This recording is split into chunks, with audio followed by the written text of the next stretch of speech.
মাশাআল্লাহ মাশাআল্লাহ অনেক সুন্দর। আজকে পাখিগুলোকে কৃমি ডোজ করানো হচ্ছে, যেহেতু পাখিগুলো কয়েকদিনের মধ্যে ডিম দিবে, এই জন্য কৃমির ডোজটা কমপ্লিট করা হচ্ছে। আগামীকাল থেকে লিভার টনিক্স দেওয়া হবে, পাশাপাশি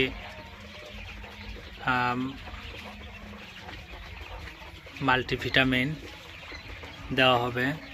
এরপরের থেকে AD3, ক্যালসিয়াম, জিঙ্ক এগুলো দেওয়া হবে পর্যায়ক্রমে, যেহেতু পাখিগুলো ডিম দেওয়া শুরু করবে, এই জন্য ডিমের কোর্স শুরু করব আগামীকাল থেকে। সবাই এখান থেকে কিছু পুরুষ পাখি বিক্রয় করা হবে,